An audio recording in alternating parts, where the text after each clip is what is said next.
Welcome to this explainer. Today, we're diving into the history of something that is probably sitting in your medicine cabinet right at this very moment, the Band-Aid. It's an absolutely ubiquitous, everyday staple, but its journey from a little domestic DIY project into a global cultural icon, well, it's packed with unexpected twists, massive failures, and some seriously brilliant marketing pivots. So let's kick things off with a pretty wild question. How exactly did a product that literally nobody wanted to buy back in 1921 become America's absolute most trusted brand today? To understand how a billion-dollar necessity was born out of utter commercial rejection, we need to look past the modern packaging and go back to a very relatable everyday problem. Section 1. The Kitchen Accident Invention. Let's head back to Highland Park, New Jersey in 1920 to see where it all began. Meet Josephine and Earle Dickson. Josephine was newly married and honestly, she was pretty prone to kitchen accidents. We're talking frequent nicks, cuts, burns, the whole shebang while cooking. Her husband, Earle Dickson, happened to be a cotton buyer for a company you've definitely heard of, Johnson & Johnson. Now, Earle quickly realized that simply tying loose fabric and bulky gauze around his wife's active fingers just wasn't cutting it. The bandages would come untied, they'd get dirty, and worst of all, Josephine couldn't even put them on by herself. Earle had to personally dress her wounds every single day. Earle knew there had to be a better way, so he engineers this brilliant little solution using supplies from his job.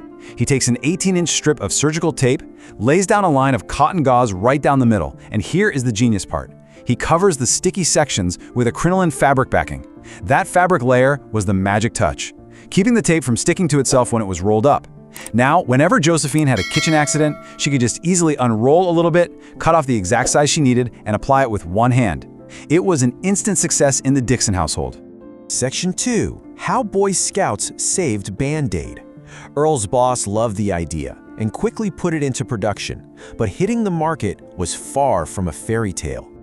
In its first year on the market in 1921, the handmade Band-Aid roll was a massive commercial flop. Despite all the ingenuity behind it, the product brought in a dismal $3,000 in total sales. To put that into perspective, for a major company like Johnson & Johnson, that is an absolute disaster. The main issue? Consumers just didn't get it. They were super used to buying raw cotton and tape and just wrapping their own wounds from scratch. The whole concept of a pre-made, cut-to-size rolled bandage was totally alien to them. The company desperately tried educating pharmacists. They even sent out traveling salesmen to demonstrate the product to the public, basically saying, hey, if your wife is accident-prone in the kitchen, this is exactly what you need. But sales just wouldn't budge. But then came a stroke of marketing genius. Johnson & Johnson realized, hey, to change adult habits, sometimes you have to start with the youth. So they began distributing free, unlimited Band-Aids to Boy Scout troops all across the country. They integrated these bandages into custom kits alongside basic supplies like triangular bandages, compresses, and safety pins. This brilliantly illustrates their whole new strategy. By marketing directly to kids and families, they made the Band-Aid a default, unquestioned part of camping gear and everyday life. Scouts were literally wearing these little metal tins right on their belts. Suddenly, an entire generation is growing up viewing the Band-Aid not as some weird novelty, but as a mandatory tool for adventure and safety. Section 3. Becoming a cultural icon. Once the public finally understood the product, the floodgates opened. Over the 20th century, the product rapidly modernized to keep up with its booming popularity. In 1924, they ditched the cumbersome roll and introduced the iconic machine-made, pre-cut sizes we all recognize today. By 1939, they figured out how to sell them fully sterilized. In 1966, they capitalized on their younger demographic by introducing the first decorative bandages with a stars and strips design, which totally paved the way for the cartoon characters we see today. And in 1968, this humble little kitchen invention literally went to the moon aboard Apollo 8. Pretty incredible, right? And their cultural footprint was officially locked in by 1975 with a super catchy, unforgettable commercial jingle. You absolutely know the tune. I am stuck on Band-Aid brand because Band-Aid stuck on me. But here's a fun fact you might not know. That legendary earworm was actually penned by famous musician Barry Manilow. That jingle ran for years, completely cementing the brand's reliability in the minds of millions. Boosted heavily by shipping millions of units internationally to soldiers during World War II, the numbers became absolutely staggering. Get this. It's estimated that over 100 billion Band-Aids have been sold worldwide since Earle Dickson first taped some gauze together. 100 billion.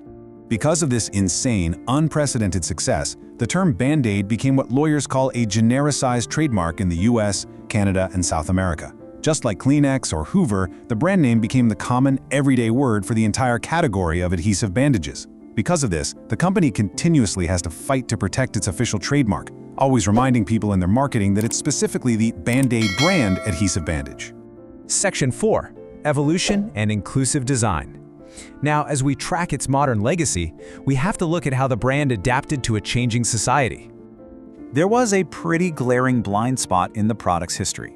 For decades, the standard bandages were officially labeled as flesh-colored, but they were only designed for lighter skin. For a massive portion of the population, including people of color, these bandages were anything but flesh-colored, effectively excluding them from feeling represented by a basic, everyday health product. This lack of representation was deeply felt. It sparked high-profile critiques, including from the Black Panthers in the 1970s, who pointed out the deep inequality of a system that couldn't even make basic bandages matching diverse skin tones.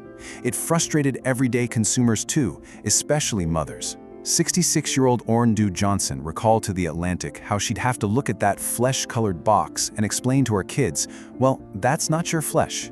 The company honestly took a long time to properly address this. Back in 1995, they attempted a fix by introducing clear bandages. But the execution completely missed the mark. They were made of this plasticky material that got sweaty and simply didn't stick to the skin very well. It wasn't until 2021 that the brand finally rolled out a comprehensive, successful range of diverse skin tones. It was a long overdue but absolutely critical step in adapting the century-old product to properly serve and reflect all of its consumers. Adapting to the times paid off big time. By 2022, the brand, which by the way is now distributed by Kenvue after a 2023 spinoff from Johnson & Johnson, was crowned America's single most trusted brand. It even beat out the cleaning powerhouse Lysol.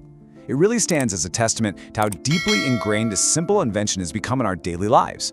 So, looking back on a century of ingenuity, from a $3,000 flop that nobody understood to a Boy Scout camping staple, all the way to a billion-dollar global necessity, it leaves us wondering, as our world continues to rapidly change, what totally unexpected problem will the Band-Aid of tomorrow need to solve? Thanks so much for joining me on this explainer, and I'll catch you next time.